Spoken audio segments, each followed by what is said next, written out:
안녕하세요. 재밌는 정치, 즐거운 봄, 언제나 듣고 싶은 이야기만 하고 싶은 수능 특강 정치를 맡은 박봄입니다. 선생님이 하루는 잠이 안 와가지고 막 리모컨으로 돌리다가 지난 TV 이렇게 볼 수 있잖아요. 지난 프로그램. 제가 좋아하는 양준혁 선수 나오는 남자의 자격을 봤습니다. 너무너무 좋아하는 선수라고 한 번 얘기한 적이 있었던 것 같은데 양준혁 선수가 이야기하길 자기가 그 오랜 시간 야구를 하면서 이렇게 야구 타자잖아요. 빵 치고 정말 공이 똘똘똘똘똘 이렇게 똘똘똘똘똘 굴러가는 땅볼을 쳐도 한 번도 1루까지 전력 질주를 안 한 적이 없다라고 이야기를 하더군요. 이렇게 막 전력 질주를 하는 과정에서 상대 선수가 혹시라도 실수를 하게 되면 내야 안타를 만들어냈다고 늘 최선을 다했다고 그렇게 말을 하더라고요. 선생님이 이렇게 강의를 하고 여러분도 공부를 하고 각자 주어진 일들이 있는데 정말 우리가 그렇게 매 순간 최선을 다했는가 이런 생각을 다시 한번 해보게 됐습니다.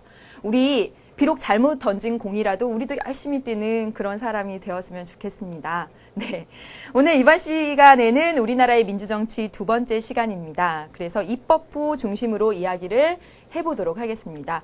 여러분들 자료 뽑아 놓으셨죠? 예, 자료 뽑아서 그 자료 보면서 이야기를 하도록 할게요. 선생님이 그 자료 1페이지 왼쪽에 맨 위에다가 국회위원회 제도라고 해놓고 예, 우리나라 국회 상임위원회를 쭉 이렇게 적어놨습니다. 물론 절대로 외우라는 거 아닌 거 잘 아시죠? 우리가 항상 상임위원회, 상임위원회라고 이야기를 하고 선생님이 몇 개의 상임위원회를 이렇게 적어주긴 하지만 그래도 우리나라 국회에 얼마나 많은 상임위원회가 있고 각각 어떤 역할을 하는지는 이렇게 한 번쯤은 정리할 필요가 있겠다 싶어서 이렇게 자료로 여러분들에게 이렇게 보여드렸습니다. 지금 보면요. 우리나라 국회 상임위원회는 모두 18개, 16개의 상임위원회가 있고 2개의 특별위원회가 있습니다. 18개의 상임위원회 가운데서 16개의 상임위원회 가운데서 13개는 행정각부와 이렇게 정확하게 매칭을 합니다. 짝을 이뤄요. 그래서 여러분 딱 보시면 우리 행정부에 법무부 있죠? 그 법무부 관련 법안을 다루는 상임위원회가 법제사법위원회가 되고 기획재정부 관련해서 법률을 다루는 상임위원회가 기획재정위원회 이런 식으로 쭉 보세요. 여러분 국방부에 대응해서 행정안전부에 대응해서 각각의 행정각부의 전문성에 대응해서 그렇게 상임위원회가 딱 구성되어 있는 겁니다.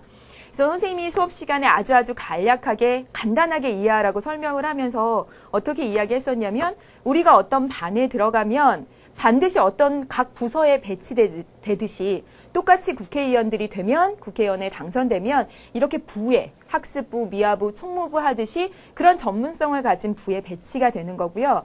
그리고 그 각각의 부는 지금 본 대로 13개 부는 행정각부와 이렇게 짝을 이뤄서 되어 있다. 그 전문성에 대응하게 이렇게 쫙 만들어져 있다라고 말씀을 드렸습니다. 쭉 보세요.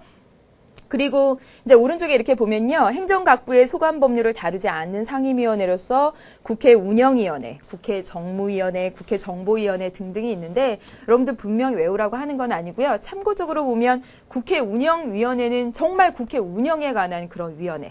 그래서 뭐 국회 법을 다룬다든지 아니면 국회 사무처 관련된 일들. 또 국회 정무위원회는 국무총리실과 관계된 거, 뭐 금융감독원과 관계된 외우시지 않으셔도 돼요. 뭐 정보위원회는 뭐 국정원과 관련된 뭐 이렇게요. 그다음에 여러분 보시면요. 거기 특별위원회라고 있습니다. 하나는 예산결산특별위원회가 되고 이 우리 국회가 하는 가장 대표적인 일 가운데 하나가 예산안을 심의 확정하는 거잖아요.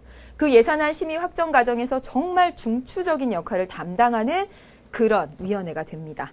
그리고 윤리특별위원회라고 해서 의원의 자격을 심사한다든가 뭐 징계도 내리고 뭐 이런 위원회가 있습니다.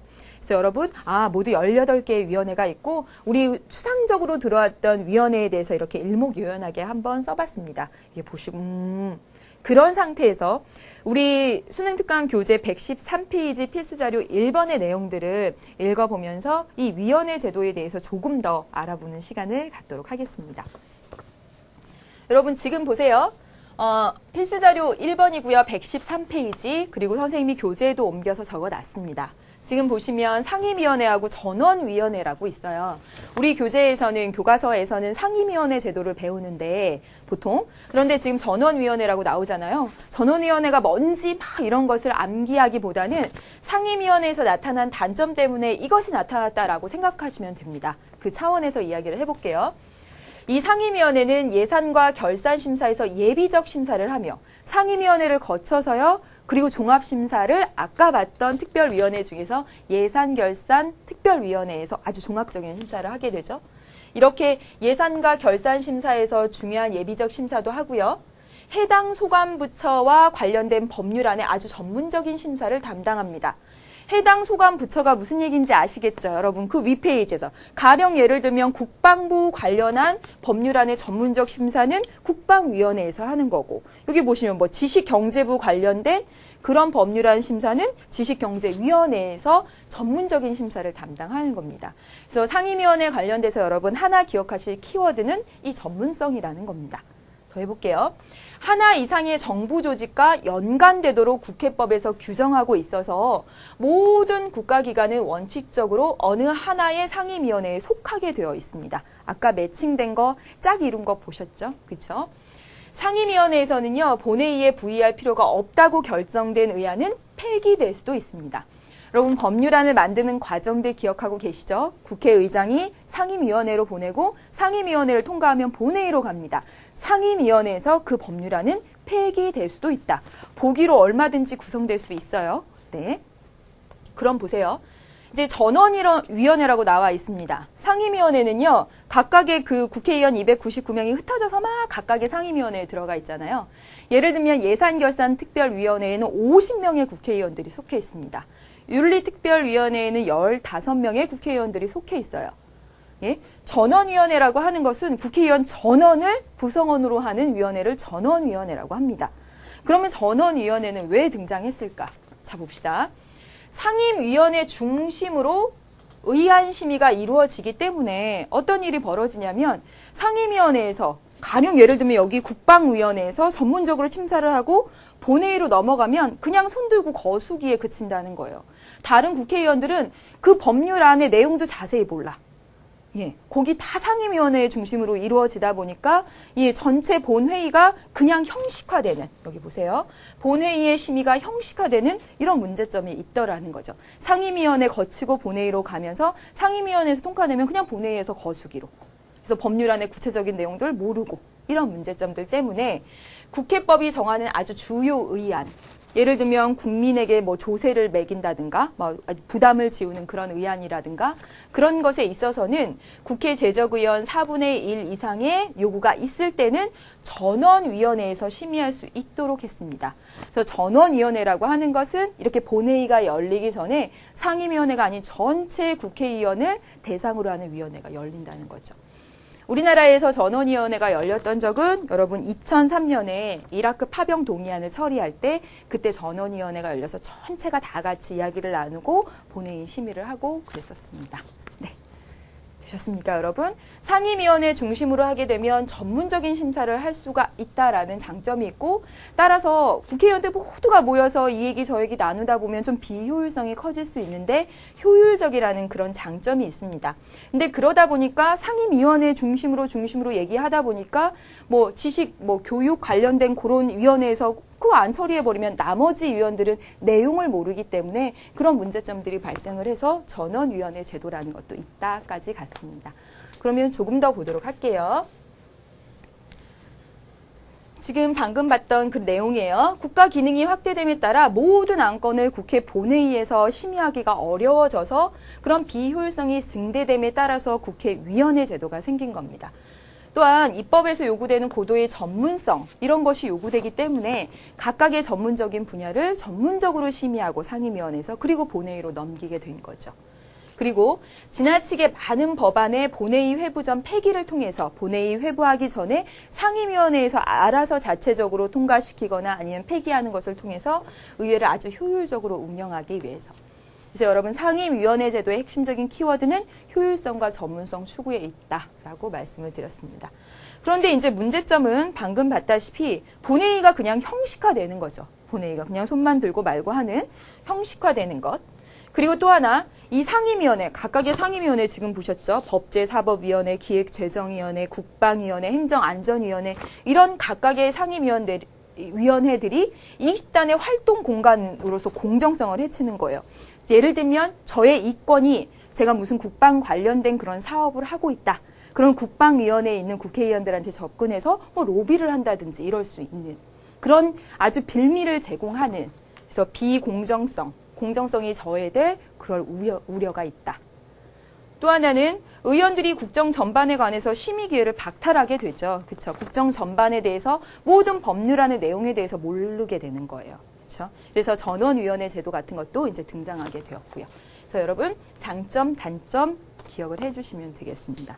그래서 여러분 어디까지 봤냐면 1페이지 지금 3개로 나누어져서 우리나라의 정말 상임위원회, 그리고 필수자료 1번 살펴봤고 위원회 제도의 여러분 장점, 효율성과 전문성 측면으로 살펴봤고 단점 봤습니다. 이제 문제를 좀 풀어보도록 할게요.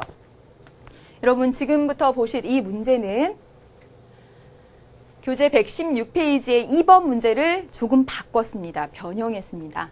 주제는 국회에 있는 상임위원회 제도인데 한번 볼게요.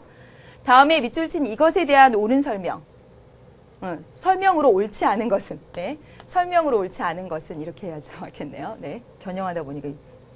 의회가 이야기를 하는 장소인데, 그렇죠. 우리의 대표들이 가서 많은 것을 의결하고 심의하는 그런 이야기를 하는 장소인데 비해서 본래 이것은 업무를 보기 위한 장소로 지칭되었었대요. 그런데 지금 현재 의회의 실질적인 활동이 이것을 중심으로 이루어지기 때문이다. 우리나라 국회도 이것에 의해 많은 활동이 이루어지는데 특히 사회 전문화로 인해서 법률의 제정이나 대행정부 견제. 어딘지 아시겠죠, 여러분? 그렇죠. 이건 상임위원회 혹은 국회위원회 제도. 이렇게 쓰시면 되겠습니다. 어디서 키워드 찾았어요? 전문화. 예. 그리고 행정부에 대응해서 각각의 행정부를 견제하기 위한. 그럼 볼게요. 여기 상임위원회에서 법률안 폐기시킬 수 있다. 맞죠, 여러분? 그쵸? 폐기시킬 수 있다. 알아두셔야죠. 그 다음에 소관행정부처의 법률 집행에 대해서 감사를 실시하죠. 그쵸? 1년에 한 번 부릅니다. 그래서 이빌스도 불려간다고 했어요. 뭐요? 국정감사. 그래서 각각의 상임위원회가 해당 소관부처 행정각부 불러다가 잘했는지 아닌지 물어보고 감시하고 조사하고 이런 거 하게 됩니다. 네. 그 다음에 볼까요?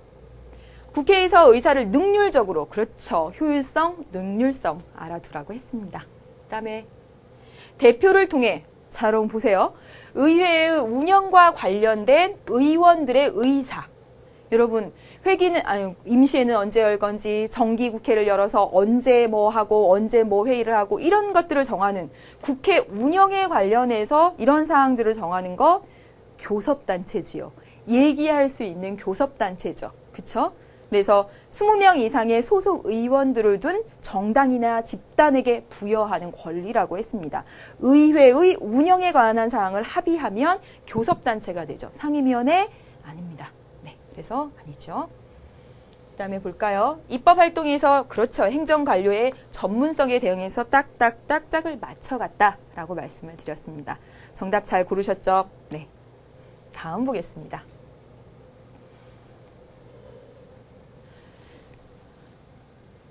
다음의 내용과 관련하여 옳은 진술만을 보기 위해서 모두 고른 것은 했습니다. 여러분 국회 관련해서 아셔야 될 게 선생님이 제일 위에 포인트라고도 써놨지만 아주 빈출되는 게 방금 봤던 상임위원회와 교섭단체를 구분해서 보시는 겁니다. 상임위원회와 교섭단체 모두 국회 효율성을 증대시키는 그런 역할을 한다는 것과 동시에 지금 위원회 제도의 문제점 보셨죠? 지금 이제 또 하나 볼 것이 회의의 원칙입니다. 회의의 원칙 4가지 있죠? 4가지 정확히 잘 아셔야 되겠죠? 그 중에 한 가지 나왔습니다. 6.25 전쟁 휴전 이전의 민간인 희생사건 진상규명 및 희생자 명예회복 등에 관한 법률안. 어쨌든 이 법률안에 국회 본회의 통과가 무산됐답니다. 국회는 2일 본회의를 열어서 한국전쟁 민간인 희생자 진상규명 특별법안을 표결에 붙였는데 출석위원이 175명이었고요. 이 가운데 72명만 찬성했어요. 출석위원회 과반수가 찬성해야 되죠. 그렇죠? 그래서 부결됐답니다. 이에 따라 해당 법률안을 제안한 의원들은 같은 회기 중에는 동일한 내용의 법률안을 다시 제출할 수 없게 했다라고 나와 있네요. 그러면 이게 뭐죠? 일사부재의 원칙이죠. 그렇죠? 한 가지 사건에 대해서 다시 의논하지 않는다라는 원칙입니다. 일단 여기서 중요한 키워드 하나 또 보시면 부결된 법률안입니다. 이게 부결된 법률안이에요. 아니야, 아니 붙자죠? 아니야 하고 결정된 법률안에 대해서 같은 회의 시간에 또 얘기하지 않는다라고 하는 것은 회의의 효율성을 위해서죠. 그렇죠? 다른 법률안들도 막 처리해야 되는데 이것만 갖고 늘어지면 안 되니까 아주 중요한 회의의 원칙, 일사부재의 원칙 나왔습니다. 그러면서 여러분 또 하나 알아두셔야 될 원칙이 뭐냐면 정족수 원칙이죠. 뭔가 결정하는 데 만족할 만한 숫자의 원칙입니다. 그래서 일반적으로 뭔가 결정하는 데 만족할 만한 숫자는 제적의원 과반수 출석에 출석한 의원의 과반수 찬성이죠. 그렇죠? 지금 보면 본 회의를 열어서 표결을 진행했다는 얘기는 제적의원의 과반수가 출석했다는 얘기예요. 이거에 맞게. 그럼 보세요. 175명이 지금 출석했다고 하는 것은 과반수가 출석했다고 하는 얘기입니다. 전체 의원의 과반수가 출석했다고 하는 거예요. 되셨습니까? 그중에서 출석위원회 과반수가 찬성을 안 했으니까 부결된 거죠. 일반 의결 정족수에 대해서도 나와 있습니다. 그럼 문제 하나하나 풀어보도록 할게요. 기억. 관련 법률안은 그렇죠. 폐기됩니다. 똑같은 법률안을 다시 제출하고 싶으면요. 그 다음에 또 다시 국회의원 10명들 서명받고 다시 이렇게 제출해서 그런 절차를 거쳐야 됩니다. 다른 회기. 맞습니다. 폐기됐습니다. 그 다음에요. 니은. 국회 제적의원은 그렇죠. 350명이 되지 않겠죠. 왜냐하면 지금 과반수가 출석했습니다. 175명이 출석했어요. 그렇죠? 350명이 되지 않을 거예요. 349명. 예, 이게 과반수잖아요. 그렇죠? 그러면 그거보다 더 작은 숫자. 350명이 안 될 것입니다. 350명인데 175명이면 과반수가 안 되는 거죠, 여러분. 과반수라고 하는 것은 반을 넘어야 되는 거잖아요. 그래서 국회의원은 350명이 안 될 것이다. 그 미만일 것이다. 맞습니다. 그렇죠? 네. 의사진행의 효율성을 보장하기 위한 것이다. 일사부재의 이 원칙. 그렇죠. 네. 그다음에 제출된 법률안의 본회의 통과 가능성을 높이기 위해서 이런 아니 없애버린 건데 부결됐는데요. 아니다라고 결정됐는데요. 아니지. 자, 그러셨습니다. 여러분 이제 다음 페이지를 한번 보도록 할게요. 네. 이제 여기서부터 강조하는 것이 뭐냐면 바로 여러분 국회의 권한 4가지 중에서 너무너무 중요한 권한, 입법에 관한 권한입니다. 입법에 관한 권한 순서대로 정말 하나도 빠짐없이 다 기억해 놓으셔야 되고요. 지금 여러분 미리 문제 풀어왔을 텐데 2페이지에 있는 이 문제 있잖아요. 5번, 그 다음에 2008년 수능 8번, 2007년 수능 문제, 그리고 평가원 문제까지 해가지고 이 4문제를 완벽하게 못 맞추셨다면 국회의 권한 관련해서 그래, 여러분이 이해하고 있었다고 쳐도 완벽하게 여러분이 것이 된 것은 아니라는 게 확실합니다. 여기서 한 문제라도 틀렸으면요, 여러분 다시 개념 꺼내서 다시 암기하시고 확실하게 해두셔야 됩니다. 보다시피 거의 매해 출제되고 있는 부분이 되기 때문에 그래요. 어떨 때는 행정부랑 막 섞여서 대통령의 권한이랑 막 섞여서 나와요. 더 많은 여기서 정말 하나씩 이렇게 비틀고 바꿔가지고 여러분을 충분히 함정에 빠뜨릴 수 있는 부분이 되기 때문에 완전히 확실하게 하시길 바랍니다. 볼게요. 위 자료의 1안 또는 2안으로 개정할 때, 개정입니다. 요구되는 절차에 대한 설명으로 옳은 것은 했어요.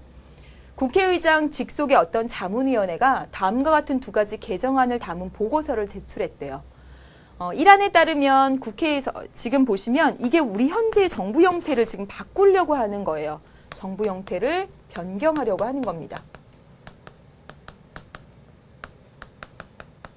그런데 이 정부 형태에 대해서는 어디 써 있느냐? 헌법에 써 있어요. 헌법에. 우리 헌법에 써 있습니다. 대통령의 임기는 몇 년이고 대통령은 국가 원수이며 행정부 수반이고 헌법에 써 있어요. 예.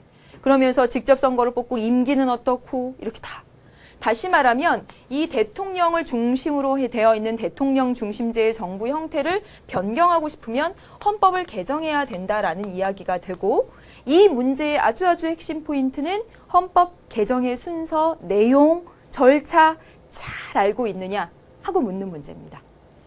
그럼 볼게요. 이란에 따르면 이란과 이안이 있는데요. 예? 우리나라 정부 형태 여러분 잘 아시죠? 우리나라 정부 형태는 대통령 중심제. 대통령제를 중심으로 해가지고 플러스 의원 내각제적 요소가 가미되어 있는 겁니다. 그쵸? 그래서 우리 중요하다고 하면서 의원 내각제적 요소 다 공부하고 암기하고 했었죠. 꼭 공부해야 될 사항입니다. 이게 우리나라의 정부 형태잖아요. 근데 이걸 변경하겠다는 거예요. 어떻게? 이란을 보니까 국회에서 선출되는 총리는요. 총리가 우리나라 국내 정치의 최고 책임자로서 총리의 위상이 더 커졌네요. 법률안 제출권, 법규명령, 재정권을 갖고요. 그런데 반면 대통령은 국가의 비상사태 발생 시에 이런 권리를 갖도록 한다 이랬습니다. 다시 말하면 이란은 보니까 여기 대통령제와 의원 내각제적 요소를 다 갖고 있는 우리 현재의 정부 형태에서 의원 내각제 쪽으로 좀 가는 그런 안이 되겠습니다. 그쵸? 그런 내용은 모르셔도 되지만 아무튼 딱 보시면 아실 거예요. 1단원에서 배웠으니까. 총리가 국내 정치를 책임지는 의원 내각제 쪽으로 가고 있는 거구나. 그런데 이 안을 보세요. 이 안을 보니까 이제 총리는 없어. 어떻게? 정부통령을 뽑습니다. 그리고 4년 중임제 직선제, 미국식 대통령제로 가자라는 이야기입니다. 그래서 국회의 임명 동의가 필요했던 국무총리제도 없애버리고 다시 말하면 의원 내각제도 없이 완전한 대통령 중심제로 가자라는 이야기입니다. 그래서 행정부의 법률안 제출권을 없애며 여러분 여기 잘 보세요. 이 문제 속에서 이 문제에 해당되는 답만 고르시는 것이 아니라 우리가 1단원에서 배웠던 것 잘 기억하고 있는지 그것도 확인하는 거 중요합니다. 보시면 행정부의 법률안 제출권. 법률안을 만드는 건 입법부인데 행정부가 법률안을 제출해. 의원 내각제적 요소죠. 그 다음에 국회의원의 장관 겸직. 입법부의 구성원이 행정부에서 일해요. 장관 겸직. 이런 것들 지금 보시면 국무총리제도. 이런 것들 다 우리나라에 있었던 의원 내각제적 요소입니다. 그런데 지금 보니까 이 안은 국무총리제도, 법률안 제출권 행정부, 국회의원의 장관 겸직과 같은 의원 내각제적 요소 없애고 대통령제로 가자라는 이야기입니다. 그리고 1, 2안 모두요. 예산 법률주의를 채택해서 정부 예산을 현행과 같은 아주 특별안을 통과시키는 게 아니라 아예 법률로.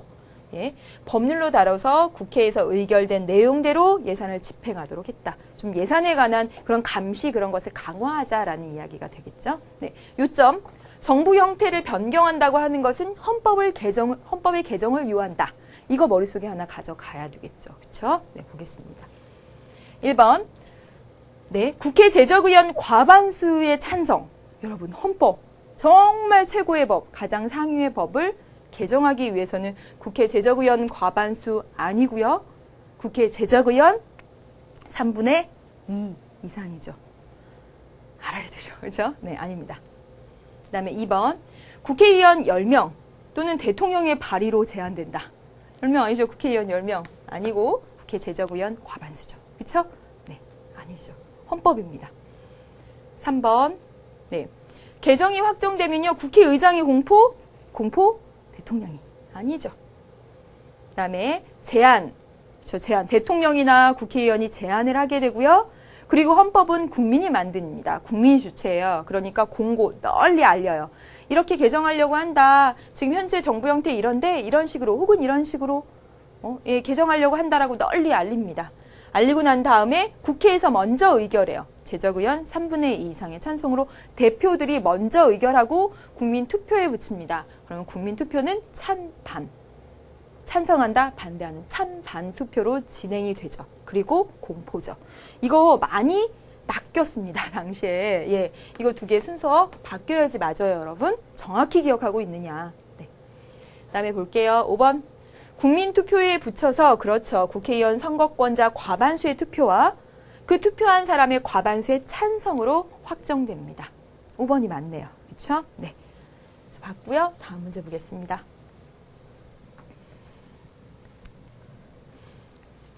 보세요. 여기는 행정부 얘기가 좀 나오긴 했지만, 네, 여러분들 다 배운 내용이니까 한번 볼게요. 정부는 국무회의를 개최해서 국가의 업무에 관한 회의입니다. 회의를 개최해서 방송법 시행령입니다. 여러분 명령이네요. 그쵸? 헌법은 국민이 만들고 그 밑에 법률은 국회가 만들고 그 다음에 명령은 행정부가 하죠. 그쵸? 방송법 시행명령 개정안과 국회에서 개정된 이 정보 격차 해소에 관한 법률안 공포에 대한 건을 의결했다. 그런 건을 회의를 했어요. 또한 국무회의는 태평양 전쟁 전후에서 국외 강제동원 희생자들에 관한 법률안에 대해서 재의결을 국회에 요구하기로 했답니다. 다시 말하면 이 법률안 왔는데 거부한 거죠. 그렇죠? 그래서 다시 의결하라고 하는 거죠. 여러분, 일반적으로 법률안을 의결해 갈 때 정족수는 과반수 출석에 과반수 찬성이었습니다. 근데 재의결을 요구하면 더 많은 사람이 찬성한다는 걸 보여줘야지 과반수 출석에 3분의 2 이상의 찬성입니다. 맞아요. 외울 거 많습니다, 여러분. 네, 그러나 단순한 게는 아니지요. 네, 보겠습니다. 기억의 심의 결과는 대통령을 구속한다. 너무너무나 중요해서 자주 나오죠. 여러분, 국무회의에서 어떤 사항을 결정하는 건 대통령이 참고로 듣는 겁니다. 그 사항 그대로 따르지 않아도 돼요. 심사숙고해서 의논하는 심의기관이기 때문에 그렇습니다. 심의기관. 의결기관이 아니라 심의기관입니다. 그러니까 구속한다 틀렸지요. 그 다음에 볼까요? 리은, 이 방송법 시행 명령 개정안입니다. 이것은 국회 의결 과정 없이, 그렇죠, 행정부 자체적으로 결정을 합니다. 맞네요. 그 다음에 디귿과 동시에 해당 법률은 효력을 발생한다. 여러분 보세요. 공포에 관한 건을 의결했지 공포하지 않았어요. 대통령이 공포해야죠. 공포 절차도 안 거치고 안 되죠. 네, 보겠습니다. 리을은 국회에서 제적의원 과반수 출석과, 그렇죠, 출석의원 3분의 2 이상의 찬성입니다. 여러분 이 정족수 같은 건 외워두셔야 되죠. 헌법 개정안에 대해서 국회의원 3분의 2 이상, 전체 3분의 2입니다. 근데 제 의결은요, 제적의원 과반수 출석과 이 출석한 사람의 3분의 2 이상입니다. 숫자 막 나오고 있죠? 막 나오는 거 다 아셔야 되겠죠? 네. 그러니까 이거 맞습니다. 2008년 수능 문제까지 풀어봤네요. 그러면 다음 문제 보겠습니다.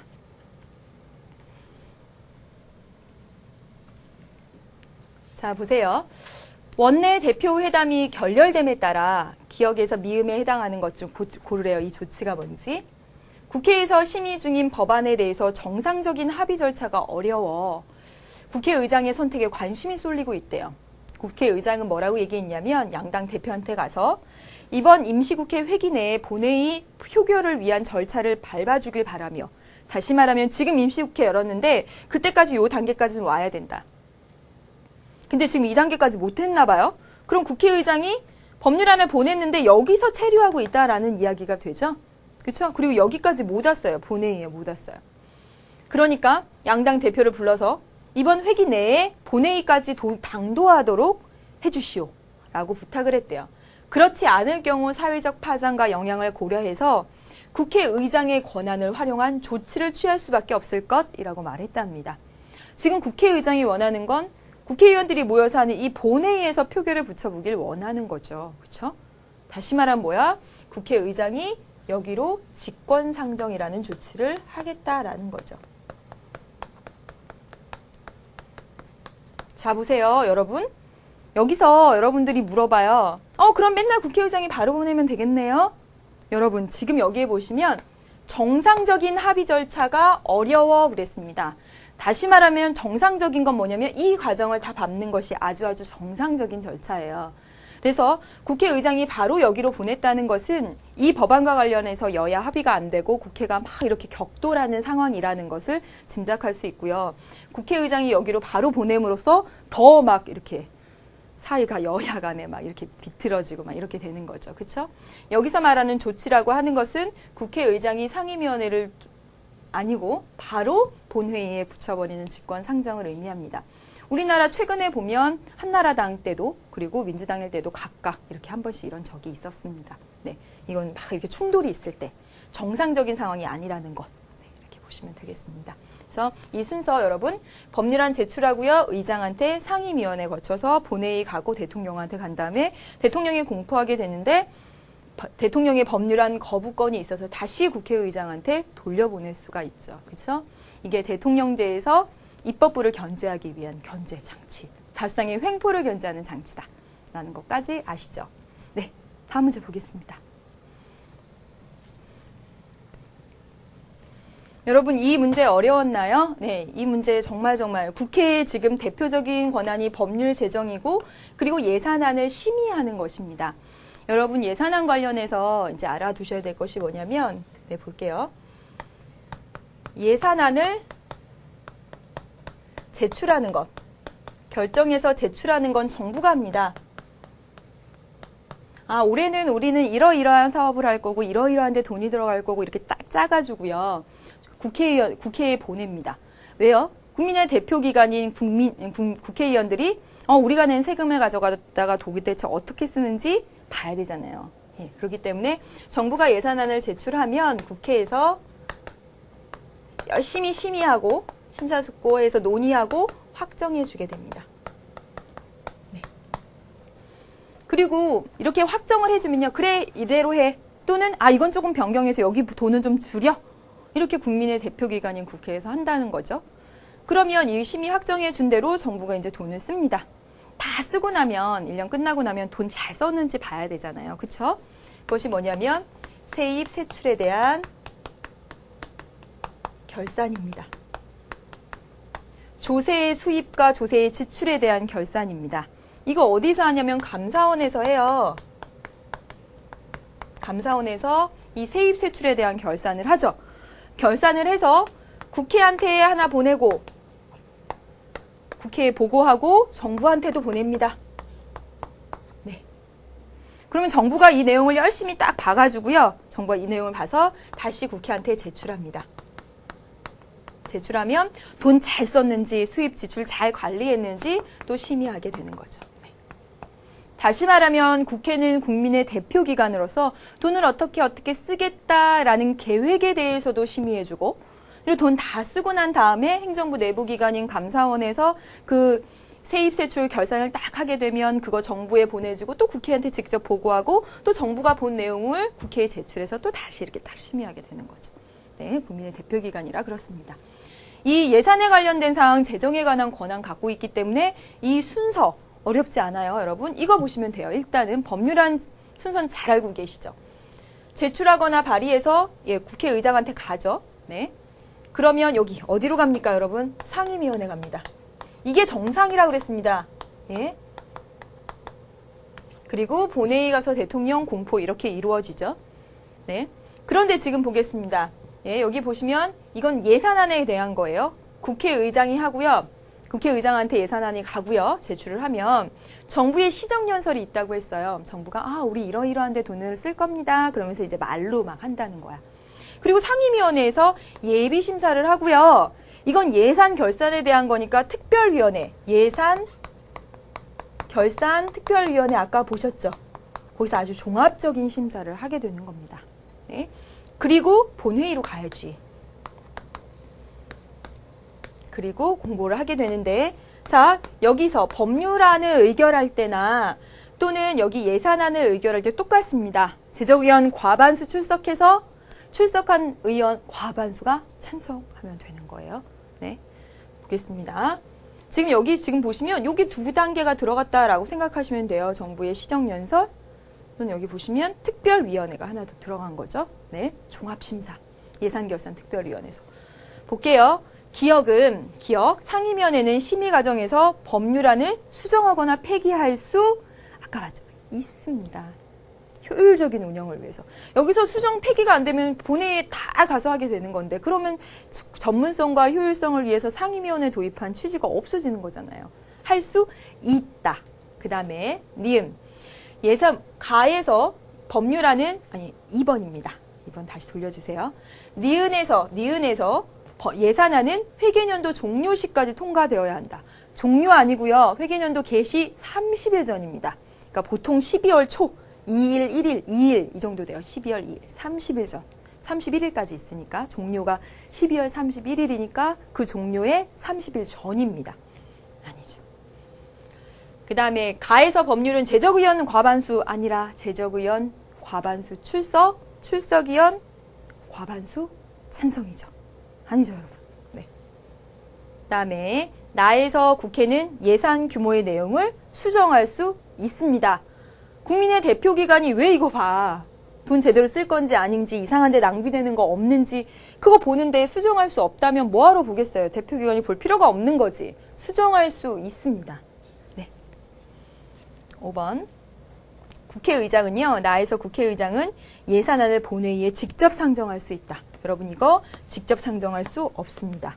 지금 법률안에 대해서는 정상적인 상황이 이렇게 되는 거고 그렇게 정상적인 합의가 안 됐을 때 국회의장이 기간을 정해서 이 기간 내에 심의해 주시오, 좀 토의해 주시오 라고 요청을 했는데 그게 안 됐을 때 국회의장이 이렇게 직권 상정할 수 있죠.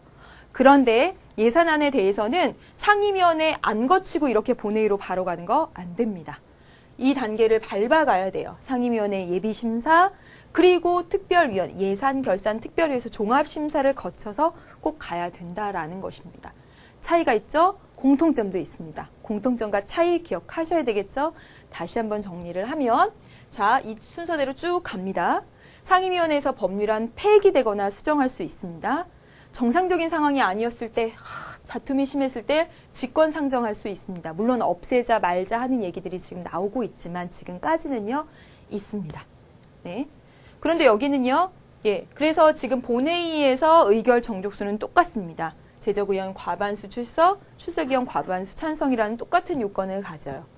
그런데 다른 점은 반드시 상임위원회 그리고 특별위원회, 예산결산특별위원회 거쳐야 한다는 거. 또 공통점은 그 가운데서 예산안에 대해서 수정할 수 있다라는 것. 네, 알아두셔야 되겠죠? 네, 됐습니다. 다음에 볼게요. 또 나왔네요. 이제 그 문제가 나왔기 때문에 이제 예산안에 관련돼서 또 문제가 나온 거예요. 교재, 우리 수능특강 교재 117페이지 4번 문제입니다. 풀어볼게요. 정부가 제출하고요. 정부 이제 이러한 취지로 등등등 이렇게 연설도 하고요. 소관 상임위원회 예비심사 거쳐서 상임위원회 예비심사 거쳐서 예산결산특별위원회 심사 거치고 반드시 거쳐야 된다고 했죠. 본회의 정부로. 1번 보겠습니다. 그럼 맞춰보세요. 이 과정에서 규모는 증가되거나 감소될 수 있다. 다시 말하면 수정할 수 있다. 맞죠? 네. 그러니까 재정에 대한 권한이 있는 거죠. 2번. 기억은 정부가 제출하는 건 회계연도 개시 90일 전까지 이루어져야 된다. 여러분 12월 31일에 90일 전입니다. 그러면 12월 초, 11월 초, 10월 초, 네, 그 전까지 해서 90일 전까지 이루어져야 된다. 정부 제출이 90일 전까지 이루어져야 되고요. 그 다음에 이 본회의 심의 의결이 30일 전까지 이루어져야 하는 겁니다. 근데 넘기는 경우가 많아요. 네. 국회의원들이 할 일이 많으셔서 네. 바쁘시니까. 네. 그 다음에 보겠습니다. 니은은요. 법률안 의결 방법과 달리 아니죠. 아까도 계속 강조했습니다. 같습니다. 여러분. 의결 종족수. 그 다음에 회계연도 개시 때까지 이 심의 의결이 이루어지지 못하면 정말 대부분 그랬었습니다. 우리나라 역사상. 네. 12월 31일에 30일 전까지 이루어진 사례가 거의 없답니다. 이루어지지 못하면 전년도 예산안에 준하여 집행한다라고 헌법에 써 있습니다. 맞아요. 그 다음에 5번. 디귿에 의해 집행된 결산안은요.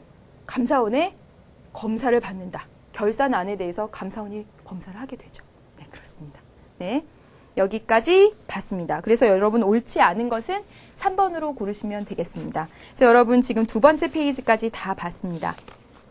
이제 세 번째 페이지를 쫙 보도록 하겠습니다. 세 번째 페이지에 보면요. 선생님이 왼쪽에다 이렇게 써놨습니다. 국회의원의 특권에 대해서 써놨죠. 그래서 대표적으로 특권 갖는 거 면책 특권과 불체포 특권입니다. 한번 읽어볼게요. 면책, 책임을 면하는 특권이에요. 자, 보세요. 국회의원이 국회에서 직무상 행한 발언과 동그라미 치세요. 국회의원이 일하면서 그들의 중요한 일을 하면서 행한 발언과 표결에 관해서는 국회 밖에서 책임을 지지 아니하는 특권을 말합니다. 여러분 여기서 중요한 게 뭐냐면 국회의원이 국회 안에서 일 때문에 행한 발언과 표결에 대해서는 책임을 묻지 않는다라는 것이에요. 만약에 그 책임을 묻게 하면 국회의원 떨려서 아무 말도 대표로서 이걸로 혹시 명예훼손 되는 거 아닌가? 이걸로 어떻게 되는 건 아닌가? 하는. 따라서 이렇게 면책특권을 두는 이유는 국회의원이 자주적으로 활동하기 위해서 그렇습니다. 그래서 이것을 우리는 두 번째 줄에 국회의원의 발언, 표결의 자유라고도 합니다. 우리나라는 헌법 45조에서 이를 보장하고 있어요. 네. 그런데 특히 이 특권은 국회 밖에서 민형사상 책임을 추궁당하지 않는 것을 말하는데 그러므로 의원의 발언에 대해서 국회 내에서 책임을 추궁당하는 것은 다른 문제다. 예컨대 여러분 밑줄 그어 주십시오. 국회에서 징계를 당하거나 소속 정당에서 징계를 당하는 것은 이 특권과 관계가 없다라는 겁니다. 얼마든지 보기로 구성될 수 있어요. 자 보세요. 국회의원은 면책 특권이 있기 때문에 국회의원은 징계받지 아니한다. 아니라는 겁니다. 민형사상 책임이 면제되는 면책 특권과 별도로 국회의원은 그들의 윤리상, 자격 이런 상황과 관련해서 징계를 받을 수 있다라는 겁니다. 다른 거예요. 네, 하나 꼭 알아두시길 바랍니다. 그 다음에 불체포 특권으로 넘어가 볼게요.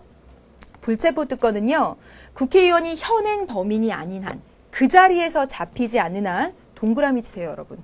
회기 중입니다. 회의가 열리는 그 기간 중에는 국회의 동의 없이는 체포 또는 구금되지 아니합니다. 회기 중이라면 국회가 동의 안 해주면 체포 안 된다는 거예요.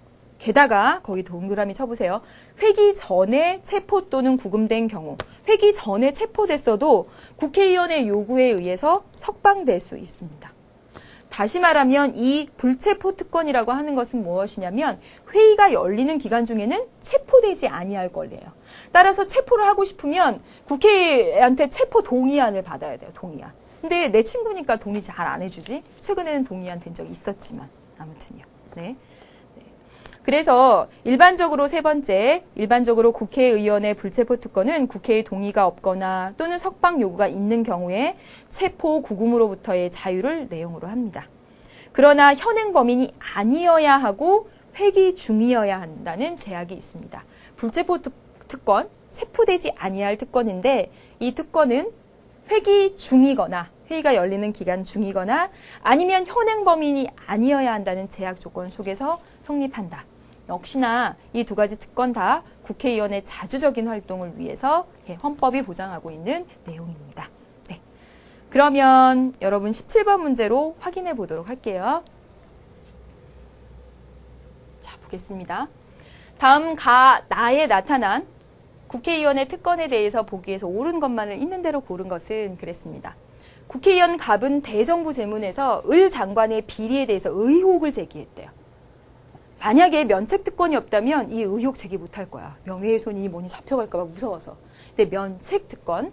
이에 을 장관은 국회의원 갑을 명예훼손으로 고소하였으나 법원은 갑이 이 발언을 직무상 행한 발언으로 보고 책임을 물을 수 없다.